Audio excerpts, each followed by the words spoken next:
Roses are red, violets are blue. 実はあんたの中でおしっこ漏らしちゃった。 This is the kind of hot... Excuse me, sir. In conclusion, don't stick your dick in crazy. Let crazy stick herself in you.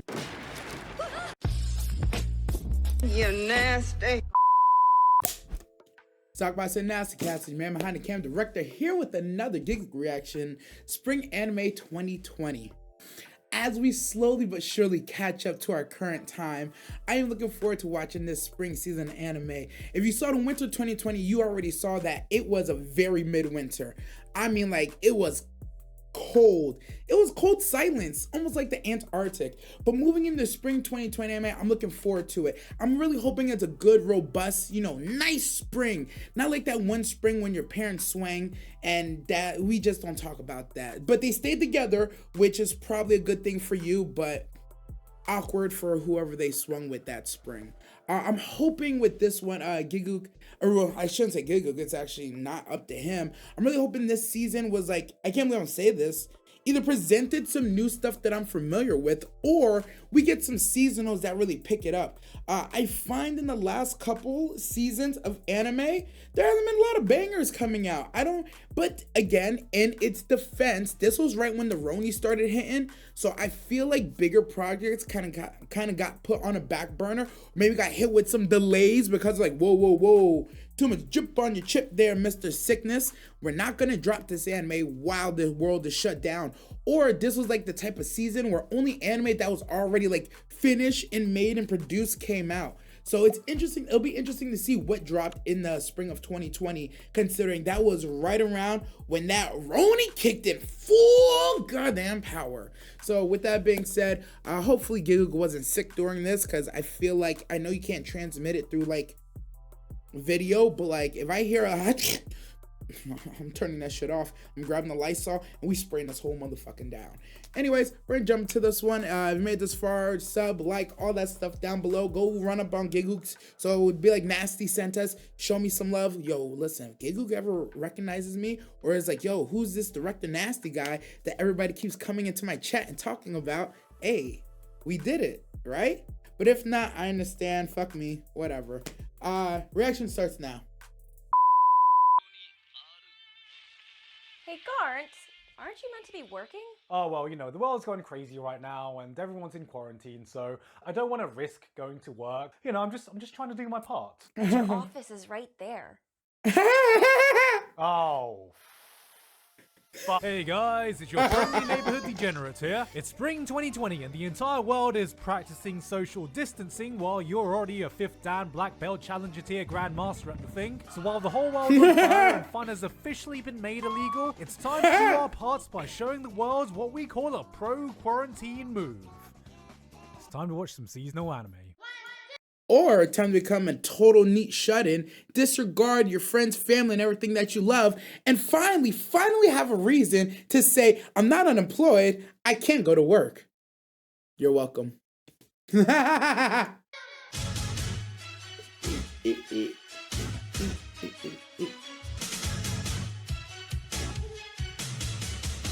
I don't know why I love that song. Players. Gamers.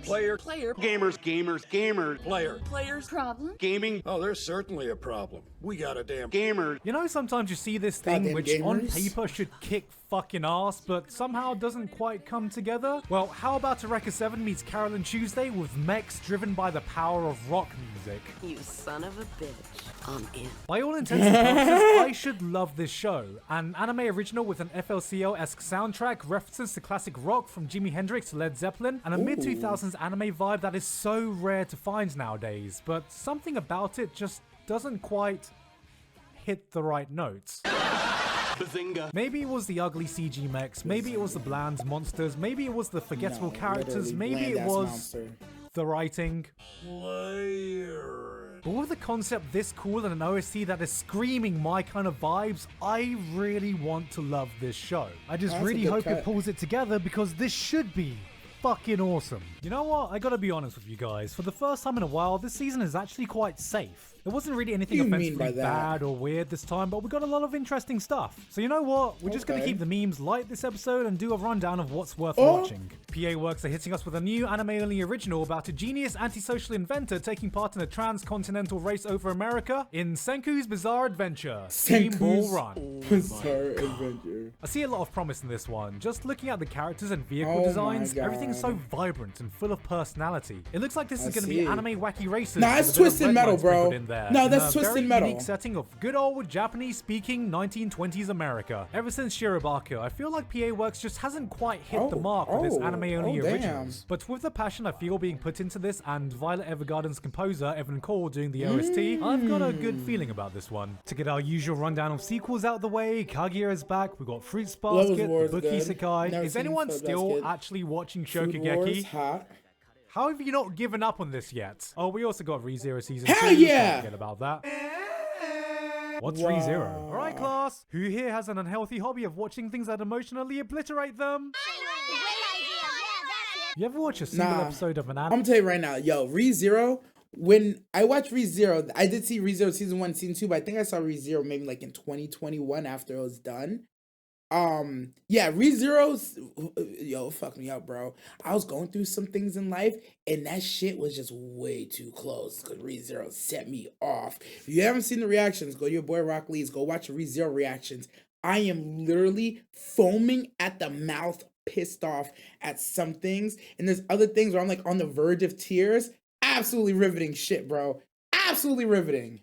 Anime, and even though nothing substantial or dramatic happens, you think to yourself, yeah, this show's gonna fucking destroy me. Seeing yesterday for me was something that quietly emanated that this could be something special, even if on paper it's just a slice of life romance drama with characters that are past adolescence and into adulthood. There's no dramatic premise, there's no melodrama to tug at your heartstrings. It's just been a while since I've seen writing so emotionally Make more adult anime! Post-adolescence so painfully well. There will be times where characters will just throw out this line, and without dwelling on it or making a big deal, you think, crap, that hits way too close to home. なんか人生逃げ腰だね。え？一生懸命な自分ってのはかっこ悪いと思ってん？卑屈になって逃げ道作ってるだけじゃねえの？ Hey, shut up! 自分が傷つかないようにさ。 Whoa! Each episode has been so fuck laid you. with substance. It feels like we've gone through a whole that was a personal attack on my life points. Probably on your life points too. season in just 20 minutes, that by the end of the first episode, I was already 100% invested. This is an absolutely beautiful show, and I'm pleasantly surprised that after all the cute girls do cute things show Dogokobo is known for, they've immediately found their groove with depressed adults do existential crisis things. Still have no idea what the title actually means though. And now for a show I had no idea would have any interest in, a workplace comedy about radio broadcasting. See, what I love about a show like this is that I could have no prior knowledge or interest in the subject matter it tackles, but the main lead is such an engrossing and entertaining character, I can't help but appreciate the skill and talent that goes into being a great radio host by watching her journey in becoming one. Mad props to a voice actress who is as impressive as the narrative leads her to be, with a voice performance that is absolutely captivating. It feels like you're listening to a Rakugo performance every time she opens her mouth while sucker punching you with this completely in-your-face machine gun delivery. I shoot! 皆さん、たった今酒に飲まれたバカが長々と管を巻いていましたが、嫁から無言で離婚届を突きつけられ、娘からは今すぐ死ねと唾を吐きかけられ、それらの人学への興味があるでしょうか。お前は地の果てまでも追い詰めて殺す。殺す。 A poem to send to your quarantine crush. I love a good VA boy. Roses are red, violets are blue. 実はあんたの中でおしっこ漏らしちゃった。 This is the kind of hot... Time the fuck out. Excuse me, sir. I kind of pissed myself while I was inside of you. Wait a minute. So, if you were inside of me and you pissed yourself, technically you pissed in me? So if I then pee it out, are we pissing together? Nah, don't listen to me. That's too much. My bad.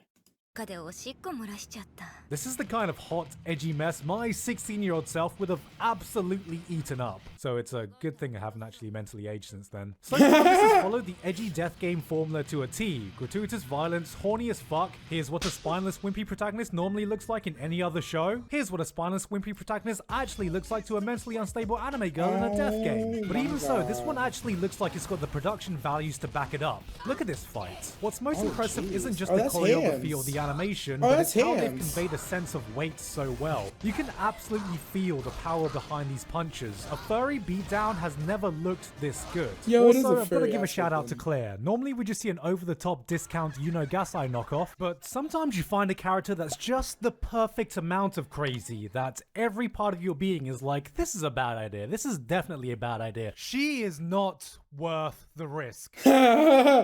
What do you think, Dick? I want to risk it all. Yeah. And yet somehow turned on? I don't know, man. It's that smile. There's No, I ain't something gonna about lie. that damn smile. Wait a minute. In conclusion, don't stick your dick in crazy. Let crazy stick herself in you.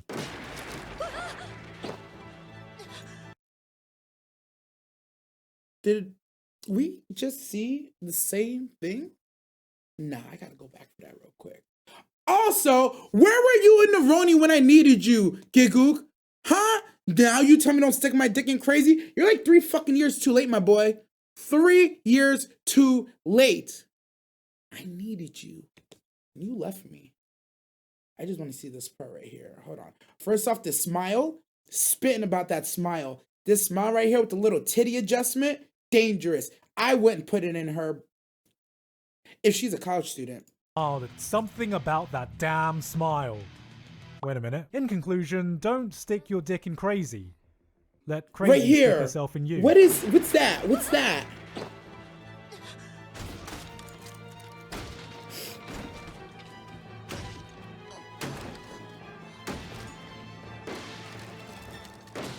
Hey, all you cool cats and kittens. It's Carol at Big Cat Oh Rescue. my Of god. course, we've got a new original isekai this season with a female protagonist this time, and my first thought when I saw this was, man, I'm pretty sure this title was longer than her original lifespan. I didn't think a reverse harem isekai would be my thing, but it had a surprisingly interesting concept about a girl who's reincarnated into an Otome game as the villainess. And having played the game in her previous life, she realizes that all the endings to the game lead to her dying or being exiled. So she has to try and Steins Gate her way into a new possible ending. I think what hurts the most though is that her harem is already more believable than 90% of every other harem I've seen, because she reminded me that unlike most other bland harem protagonists, she's actually active, and there's more that goes into collecting love interests than just existing. In season 2 of I'm Not a Furry, but I'm not a furry. Netflix are slowly building their furry monopoly, licensing Trigger's adaptation of the furry versus gamers TikTok war. You know, I've got to give it to Trigger. They've done some great stuff, but a lot of it can be hit or miss. But we always end up watching them anyway, and this will be no different. Because, I mean, it's Trigger. If it's good, we'll praise them to high heaven, and if it's bad, we'll just say A1 Pictures made it. Honestly though, let's look on the more promising side of things. People are just going to say that this is the sequel to the world of Beastars, but what they don't realize is that Beastars is just a sequel to the world of interspecies reviewers. Kakushigoto is a new show from the creator of Sayonara Zetsubo Sensei, about a manga artist who's trying to hide from his innocent daughter the fact that he's the creator of some kind of famous lewd manga or something. プレゼント用の T シャツ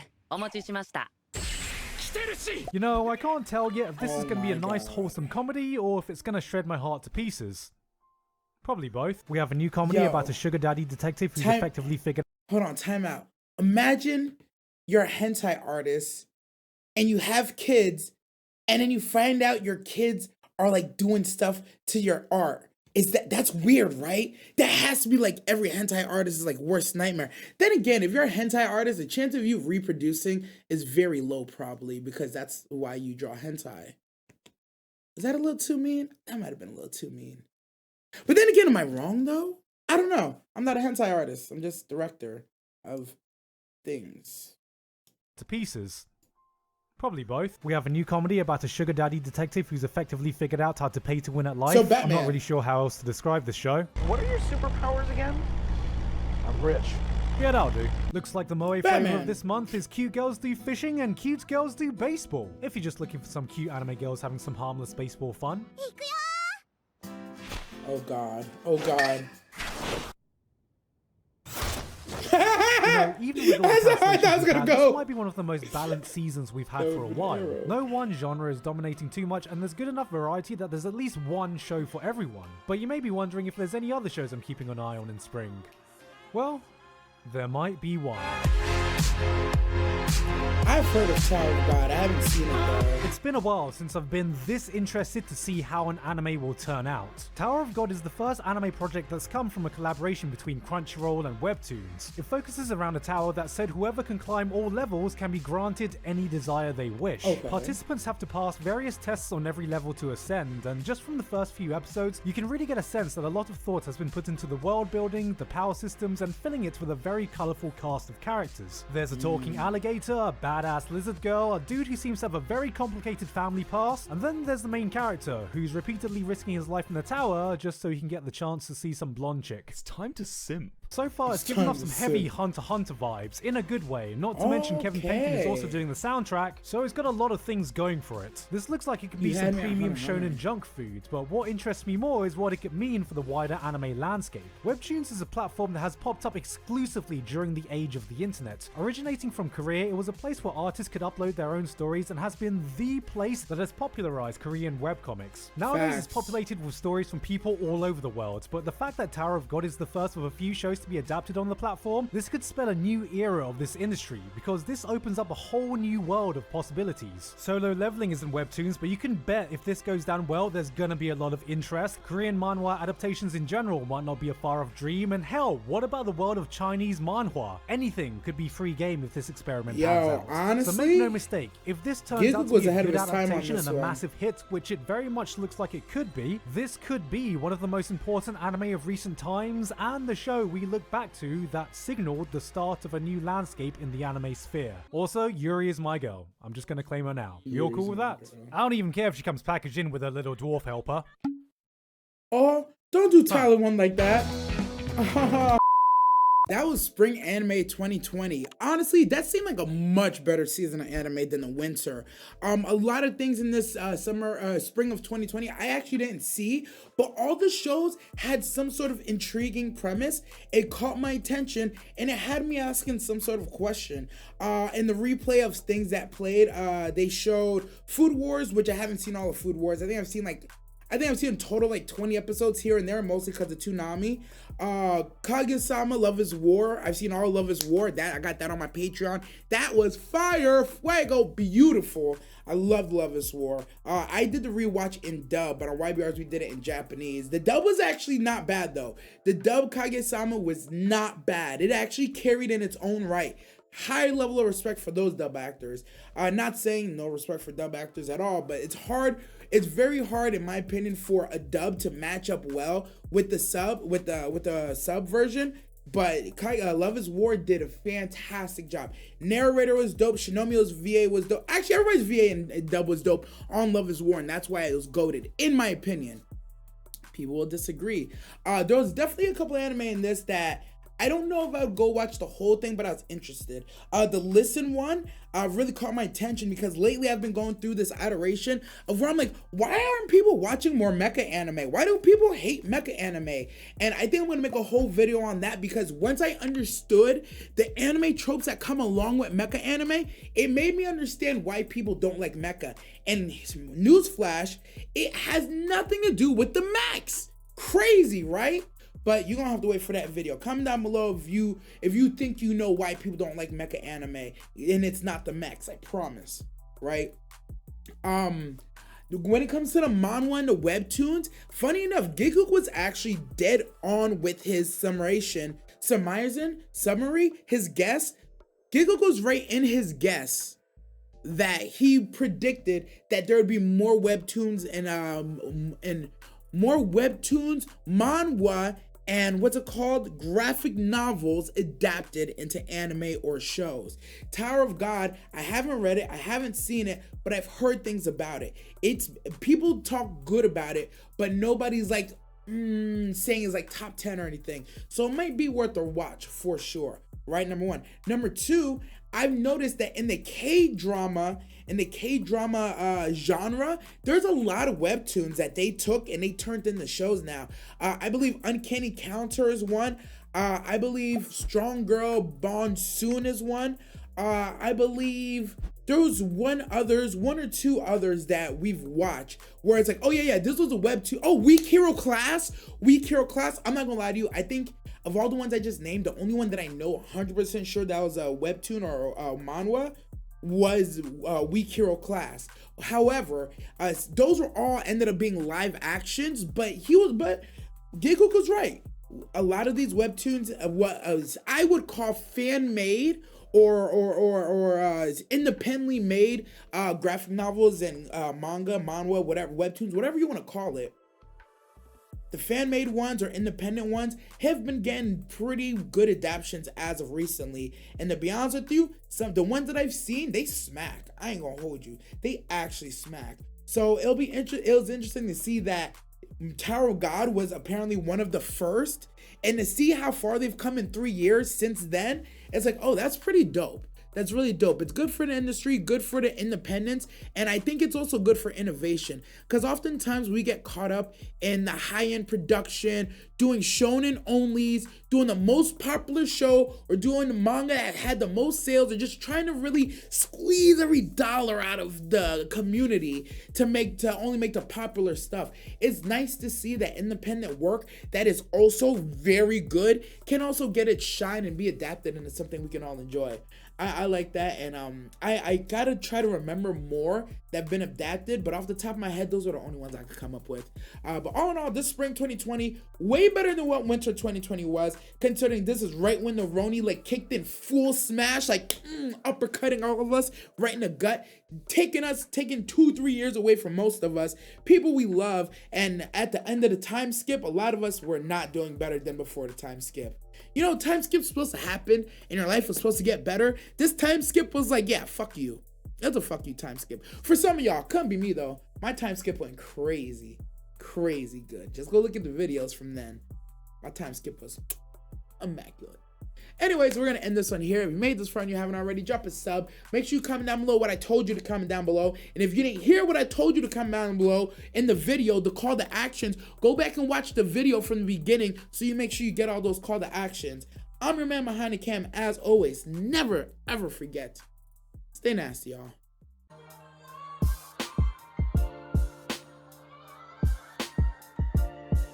You wanna go? Oh, right, I'm really fucking shaking, bro.